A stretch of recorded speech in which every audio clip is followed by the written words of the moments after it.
कई दिनों से घर में कलह मचा हुआ था। माँ अलग मुंह फुलाए बैठी थी, स्त्री अलग। घर की वायु में जैसे विष भरा हुआ था। रात को भोजन नहीं बना। दिन को मैंने स्टोव पर खिचड़ी डाली, पर खाया किसी ने नहीं। बच्चों को भी आज भूख न थी। छोटी लड़की कभी मेरे पास आकर खड़ी हो जाती, कभी माता के पास, कभी दादी के पास, पर कहीं उसके लिए प्यार की बातें न थी। कोई उसे गोद में न उठाता, मानो उसने भी कोई अपराध किया हो। लड़का शाम को स्कूल से आया, किसी ने उसे कुछ खाने को न दिया, न उससे बोला, न कुछ पूछा। दोनों बरामदे में मन मारे बैठे हुए थे।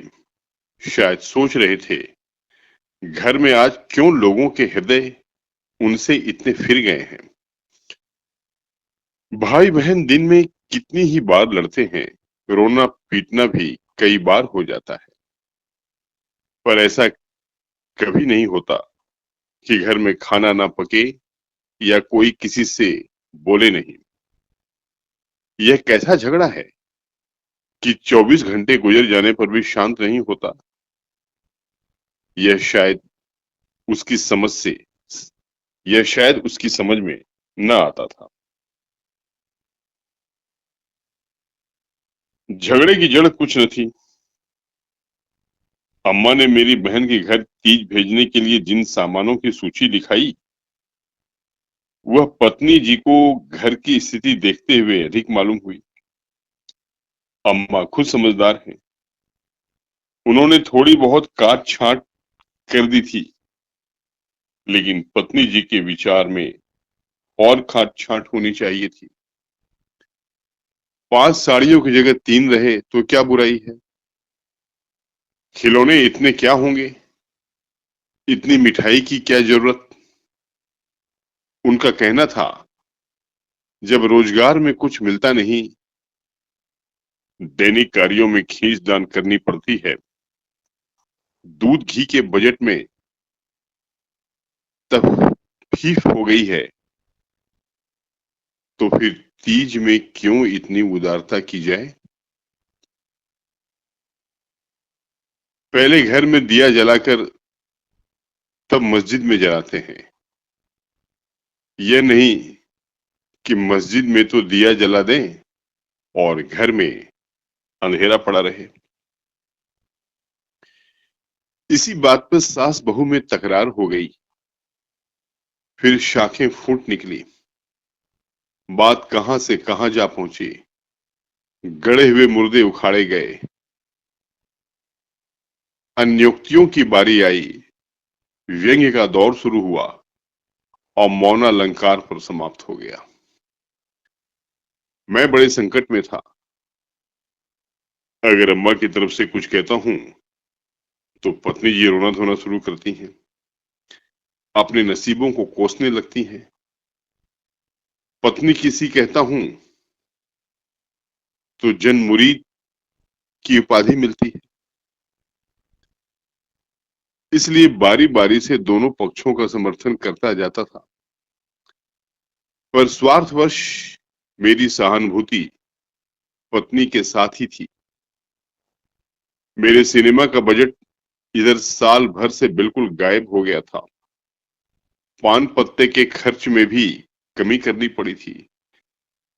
बाजार की सैर बंद हो गई थी। खुलकर तो अम्मा से कुछ न कह सकता था, पर दिल में समझ रहा था कि ज्यादती इन्हीं की है। दुकान का यह हाल है कि कभी कभी बोहनी भी नहीं होती, असामियों से टका वसूल नहीं होता, तो इन पुरानी लकीरों को पीटकर क्यों अपनी जान संकट में डाली जाए। बार बार गृहस्थी के जंजाल में तबीयत झुंझलाती थी। घर में 3 तो प्राणी हैं और उनमें भी प्रेम भाव नहीं। ऐसी गृहस्थी में आग लगा देनी चाहिए। कभी कभी ऐसी सनक सवार हो जाती थी कि सबको छोड़ छाड़ कर कहीं भाग जाऊं। जब अपने सिर पड़ेगी तब इनको होश आएगा, तब मालूम होगा कि गृहस्थी कैसे चलती है। क्या जानता था कि ये विपत्ति झेलनी पड़ेगी। नई विवाह का नाम ही ना लेता। तरह तरह के कुत्सित भाव मन में आ रहे थे। कोई बात नहीं, अम्मा मुझे परेशान करना चाहती है। बहू उनके पांव नहीं दबाती, उनके सिर में तेल नहीं डालती, तो इसमें मेरा क्या दोष। मैंने उसे मना तो नहीं कर दिया। मुझे तो सच्चा आनंद होगा यदि सास बहू में इतना प्रेम हो जाए। लेकिन यह मेरे वश की बात तो नहीं कि दोनों में प्रेम डाल दूं। अगर अम्मा ने अपनी सास की साड़ी धोई है, उनके पांव दबाए हैं, उनकी घुड़कियां खाई हैं, तो आज वह पुराना हिसाब बहू से क्यों चुकाना चाहती है। उन्हें क्यों नहीं दिखाई देता कि अब समय बदल गया है। बहुएं अब भयवश सास की गुलामी नहीं करती। प्रेम से चाहे उनके सिर के बाल नोच लो, लेकिन जो रोब दिखाकर उन पर शासन करना चाहा, तो वह दिन लद गए। सारे शहर में जन्माष्टमी का उत्सव हो रहा था। मेरे घर में संग्राम छिड़ा हुआ था। संध्या हो गई थी, पर सारा घर अंधेरा पड़ा था। नसूहत छाई हुई थी। मुझे अपनी पत्नी पर क्रोध आया। लड़ती हो, लड़ो, लेकिन घर में अंधेरा क्यों रखा है। जाकर कहा, क्या आज घर में चिराग न जलेंगे। पत्नी ने मुंह फुलाकर कहा, जला क्यों नहीं लेते, तुम्हारे हाथ नहीं है। मेरी देह में आग लग गई। बोला, तो क्या जब तुम्हारे चरण नहीं आए थे तब घर में चिराग न जलते थे। अम्मा ने आग को हवा दी। नहीं, तब सब लोग अंधेरे में ही पड़े रहते थे। पत्नी जी को अम्मा की इस टिप्पणी ने जामे से बाहर कर दिया। बोली, जलाते होंगे मिट्टी की कुप्पी। लालटेन तो मैंने नहीं देखी। मुझे भी इस घर में आए 10 साल हो गए। मैंने डांटा, अच्छा चुप रहो, बहुत बढ़ो नहीं। ओहो, तुम ऐसा डांट रहे हो जैसे मुझे मोल लाए हो। मैं कहता हूं चुप रहो। क्यों चुप रहूं। अगर कहोगे, अगर एक कहोगे तो दो सुनोगे। इसी का नाम पतिव्रत है। जैसा मुंह होता है वैसे ही बेड़े मिलते हैं। मैं परास्त होकर बाहर चला गया और अंधेरी कोठरी में बैठा हुआ उस मनहूस घड़ी को कोसने लगा जब इस कुलच्छनी से मेरा विवाह हुआ था। इस अंधकार में भी 10 साल का जीवन सिनेमा चित्रों की भांति मेरे स्मृति नेत्रों के सामने दौड़ गया। उसमें वही प्रकाश की झलक, उसमें कहीं प्रकाश की झलक न थी, कहीं स्नेह की मृदुता न थी। सहसा मेरे मित्र पंडित जयदेव जी ने द्वार पर पुकारा, अरे आज यह अंधेरा क्यों कर रखा है जी, कुछ सोचता ही नहीं, कहाँ हो। मैंने कोई जवाब न दिया। सोचा, यह आज कहां से आकर सिर पर सवार हो गए। जयदेव ने फिर पुकारा, अरे कहाँ हो भाई, बोलते क्यों नहीं, कोई घर में है या नहीं।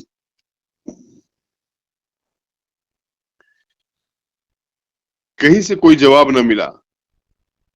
जयदेव ने द्वार को इतनी जोर से झंझोड़ा कि मुझे भय हुआ कहीं दरवाजा चौखट बाजू समेत गिर न पड़े। फिर भी मैं बोला नहीं। उनका आना खल रहा था। जयदेव चले गए। मैंने आराम की सांस ली। बारे शैतान टला, नहीं घंटों सिर खाता है। मगर 5 ही मिनट में फिर किसी के पैरों की आहट मिली और अब की टॉर्च के तीव्र प्रकाश में मेरा सारा कमरा भर उठा। जयदेव ने मुझे बैठे देखकर कुतूहल से पूछा, तुम कहाँ गए थे जी? घंटों चीखा, किसी ने जवाब तक न दिया। यह आज क्या मामला है? चिराग क्यों नहीं जले? मैंने बहाना किया, क्या जाने, मेरे सिर में दर्द था। दुकान से आकर लेटा तो नींद आ गई और सोए तो घोड़ा बेचकर, मुर्दों से शर्त लगाकर। हाँ यार, नींद आ गई। मगर घर में चिराग तो जलाना चाहिए, या उनका रिट्रेंचमेंट कर दिया। आज घर में लोग व्रत से हैं, न हाथ खाली होगा। खैर चलो, कहीं झांकी देखने चलते हो। सेठ घोरेलाल के मंदिर में ऐसी झांकी बनी है कि देखते ही बनता है। ऐसे शीशे और बिजली के सामान सजाए गए हैं कि आंखें झपक उठती हैं। अशोक के स्तंभों में लाल हरी नीली बत्तियों की अनोखी बहार है। सिंहासन के ठीक सामने ऐसा फव्वारा लगाया है कि उसमें से गुलाब जल की फुहारें निकलती हैं। मेरा तो चोला मस्त हो गया। सीधे तुम्हारे पास दौड़ा आ रहा हूं। बहुत झांकियां देखी होगी तुमने, लेकिन यह और ही चीज है। आलम फटा पड़ता है। सुनते हैं दिल्ली से कोई चतुर कारीगर आया है, उसी की यह करामात है। मैंने उदासीन भाव से कहा, मेरी तो जाने की इच्छा नहीं है भाई, सिर में जोर का दर्द है।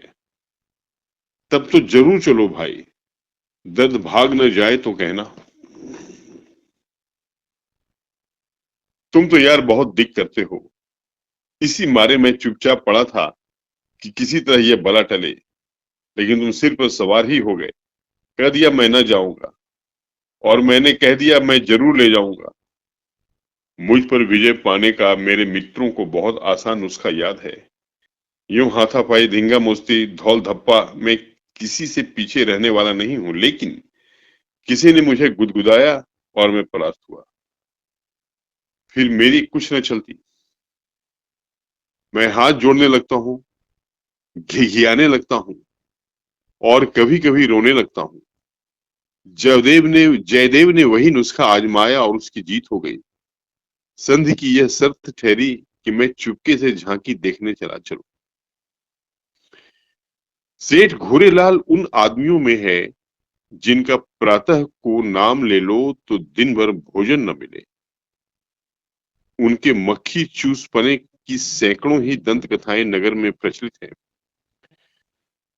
कहते हैं कि एक बार मारवाड़ का एक भिखारी उनके द्वार पर डट गया कि भिक्षा लेकर ही जाऊंगा। सेठ जी भी अड़ गए थे कि भिक्षा न दूंगा, चाहे कुछ हो। मारवाड़ी उन्हीं के देश का था। कुछ देर तो उनके पूर्वजों का बखान करता रहा, फिर उनकी निंदा करने लगा। अंत में द्वार पर लेट रहा। सेठ जी ने रत्ती भर परवाह न की। भिक्षुक भी अपनी धुन का पक्का था। 7 दिन घर घर पर बेदाना पानी पड़ा रहा और अंत में वहीं पर मर गया। तब सेठ जी पसीजे और उसकी क्रियाकर्म इतनी धूमधाम से की कि वह बहुत कम किसी ने की होगी। 1 लाख ब्राह्मणों को भोजन कराया और लाख ही उन्हें दक्षिणा में दिया। भिक्षुक का सत्याग्रह सेठ जी के लिए वरदान हो गया। उनके अंतःकरण में भक्ति का जैसे स्रोत खुल गया। अपनी सारी संपत्ति धर्मार्थ अर्पण कर दी। हम लोग ठाकुर द्वारे में पहुंचे तो दर्शकों की भीड़ लगी हुई थी। कंधे से कंधा छिलता था। जाने और आने के मार्ग अलग थे, फिर भी हमें आधे घंटे के बाद भीतर जाने का अवसर मिला। जयदेव सजावट देख देख कर लोट-पोट हुए जाते थे, पर मुझे ऐसा मालूम होता था कि इस बनावट और सजावट के मेले में कृष्ण की आत्मा कहीं खो गई है। उनकी वह रत्न जटित बिजली से जगमगाती मूर्ति देखकर मेरे मन में ग्लानि उत्पन्न हुई। इस रूप में भी प्रेम का निवास हो सकता है?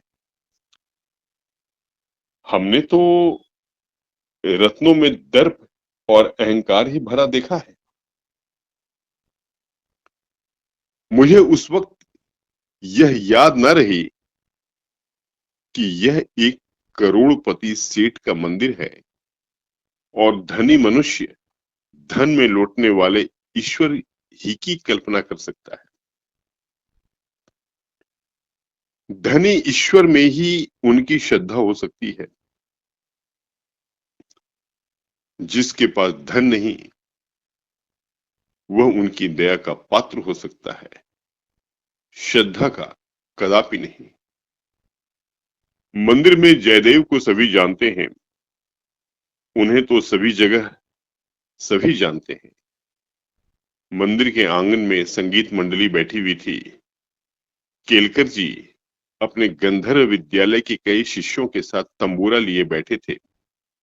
पखावज, सितार, सरोद, वीणा और जाने कौन-कौन से बाजे, जिनके नाम भी मैं नहीं जानता, उनके शिष्यों के पास थे। कोई गीत बजाने की तैयारी हो रही थी। जयदेव को देखते ही केलकर जी ने पुकारा। मैं भी तुफैल में जा बैठा। एक क्षण में गीत शुरू हुआ, समा बन गया। जहां इतना शोरगुल था कि तोप की आवाज भी न सुनाई देती, वहां जैसे माधुर्य के उस प्रवाह ने सब किसी को अपने में डुबो लिया। जो जहां था वहीं मंत्रमुग्ध सा खड़ा था। मेरी कल्पना कभी इतनी सचित्र और सजीव न थी। मेरे सामने न वह बिजली की चकाचौंध थी, न वह रत्नों की जगमगाहट, न वह भौतिक विभूतियों का समारोह है। मेरे सामने वही यमुना का तट था, गुलमलताओं का घूंघट मुंह पर डाले हुए। वही मोहिनी गौएं थी, वही गोपियों की जल क्रीड़ा, वही वंशी की मधुर ध्वनि, वही शीतल चांदनी और वही प्यारा नंद किशोर, जिसकी मुख छवि में प्रेम और वात्सल्य की ज्योति थी, जिसके दर्शनों ही से हृदय निर्मल हो जाते थे। मैं ऐसी आनंद स्मृति की दशा में था कि कंसर्ट बंद हो गया और आचार्य केलकर के एक किशोर शिष्य ने ध्रुपद आलापना शुरू कर दिया। कलाकारों की आदत है कि वह शब्दों को कुछ इस तरह तोड़ मरोड़ देते हैं कि अधिकांश सुनने वालों की समझ में नहीं आता कि क्या गा रहे हैं। इस गीत का एक शब्द भी मेरी समझ में न आया, लेकिन कंठ स्वर में कुछ ऐसी मादकता भरी थी कि प्रत्येक स्वर मुझे रोमांचित कर देता था। कंठ स्वर में इतनी जादू भरी शक्ति है, इसका मुझे आज कुछ अनुभव हुआ। मन में एक नए संसार की सृष्टि होने लगी, जहां आनंद ही आनंद है, प्रेम ही प्रेम, त्याग ही त्याग है। ऐसा जान पड़ा, दुख केवल चित्त की वृत्ति है, सत्य है केवल आनंद है। एक स्वच्छ करुणा भरी कोमलता जैसे मन को महसूसने लगी। ऐसी भावना मन में उठी कि वहां जितने सज्जन बैठे हुए थे, सब मेरे अपने हैं, अभिन्न है। फिर अतीत के गर्भ में मेरे भाई की स्मृति मूर्ति निकल आई। मेरा छोटा भाई बहुत दिन हुए मुझसे लड़कर घर की जमा जथा लेकर रंगून भाग गया था और वहीं उसका देहांत हो गया था। उसके पाशविक व्यवहारों को याद करके मैं उन्मत्त हो उठता था। उसे जीता पा जाता तो शायद उसका खून पी जाता, पर इस समय उस स्मृति मूर्ति को देखकर मेरा मन जैसे मुखरित हो उठा। मैं उसे आलिंगन करने के लिए व्याकुल हो गया। उसने मेरे साथ, मेरी स्त्री के साथ, माता के साथ, मेरे बच्चों के साथ जो जो कटु, नीच और घृणास्पद व्यवहार किए थे, वह सब मुझे भूल गए। मन में केवल यही भावना थी, मेरा भैया कितना दुखी है। मुझे इस भाई के प्रति कभी इतनी ममता न हुई थी। फिर तो मन की वह दशा हो गई जिसे विह्वलता कह सकते हैं। शत्रु भाव जैसे मन से मिट गया। जिन जिन प्राणियों से मेरा वैर भाव था, जिनसे गाली गलौज, मारपीट, मुकदमेबाजी सब कुछ हो चुकी थी, वह सभी जैसे मेरे गले में लिपट लिपट कर हंस रहे थे। फिर विद्या की मूर्ति मेरे सामने आ खड़ी हुई। वह मूर्ति जिसे 10 साल पहले मैंने देखा था। उन आंखों में वही विकल कंपन था, वही संदिग्ध विश्वास, कपोलों पर वही लज्जा लालिमा, जैसे प्रेम के सरोवर से निकला हुआ कोई कमल पुष्प हो। वही अनुराग, वही आवेश, वही उन्माद, वही याचना भरी उत्सुकता, जिससे मैंने उस न भूलने वाली रात को उसका स्वागत किया था, एक बार फिर मेरे हृदय में जाग उठी। मधुर स्मृतियों का जैसे स्रोत सा खुल गया। जी ऐसा तड़पा कि इसी समय जाकर विद्या के चरणों पर सिर रगड़कर रोऊं और रोते रोते बेसुध हो जाऊं। मेरी आंखें सजल हो गईं। मेरे मुंह से जो कटु शब्द निकले थे, वह सब जैसे मेरे ही हृदय में गड़ने लगे। इसी दशा में जैसी ममतामयी माता ने आकर मुझे गोद में उठा लिया। बालपन में जिस वात्सल्य का आनंद उठाने की मुझ में शक्ति न थी, वह आनंद आज मैंने उठाया। गाना बंद हो गया। सब लोग उठ उठ कर जाने लगे। मैं कल्पना सागर में ही डूबा बैठा रहा। सहसा जयदेव ने पुकारा, चलते हो या बैठे ही रहोगे?